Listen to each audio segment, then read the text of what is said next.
ETV win నుంచి థియేట్రికల్స్ last year మొదలయ్యాయి. Little hearts ముందు కూడా రకరకాల ప్రశ్నలు ఉండ, ఇదేంటి చిన్న సినిమాలా ఉంది, ఇది ఓటీటీ సినిమానా థియేటర్ సినిమానని. ఖచ్చితంగా రండి సార్, మీ అందరి టికెట్ డబ్బుకు మేము గ్యారంటీ ఇస్తున్నామన్నాం.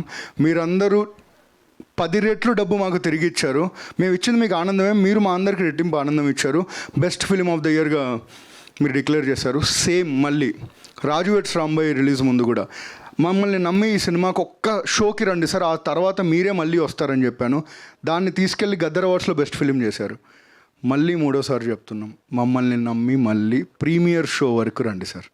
ప్రీమియర్ షో తర్వాత పొద్దున మీరే మీ ఫ్యామిలీని తీసుకొని వస్తారు.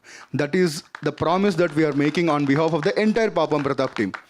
మీరు అన్నారు కదా కాన్ఫిడెన్స్ ఓవర్లోడెడ్ అవుతుందని, మా కాన్ఫిడెన్స్ మీ మీదే సార్. మీరే కదండి సార్ మమ్మల్ని లిటిల్ ఆర్ట్స్తో గెలిపించారు, రాజు వెడ్స్ రాంబాయ్తో గెలిపించారు, మేమందరం ఈటీవీ విన్ అండ్ కృషి ఎంటర్టైన్మెంట్ కలిసి చేసిన అనగనగాతో కూడా గెలిపించారు. మళ్ళీ గెలిపిస్తారని నమ్మకం, మా నమ్మకం ఎవరు లేరండి, మా నమ్మకం మీరే. So we are overloaded with confidence because of the audience that who are you. అయితే మీ పిల్ల ప్రెస్ మీట్లకి రావట్లేదు, వదిలేసి వెళ్ళిపోతే సినిమాలో మేము చూస్తాం ఆబ్వియస్లీ 17th.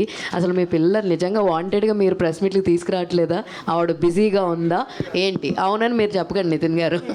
లేదండి, ఈ సినిమాలో పనిచేసిన అందరి మీద ఒట్టండి. అమ్మాయి ఫ్రాన్స్లో ఉంది, నిజంగానే ఫ్రాన్స్లో ఉంది. మీరు కావాలంటే ఇన్స్టాగ్రామ్లో కూడా చెక్ చేసి చూస్తున్నాం. అంటే వాంటెడ్గానా ఏంటి అని? లేదు, వాంటెడ్గా కాదు, అక్కడ డేట్స్ లాక్ అయి ఉన్నాయండి. వాళ్ళది సినిమానే కదండి, మాట్లాడారు అన్ని రకాల ప్రొడ్యూసర్స్ అందరూ. బట్ వాళ్ళు ఒక డేట్ ఇచ్చారు, అక్కడ నుంచి జాయిన్ అవుతానన్నారు, జాయిన్ అవుతారండి.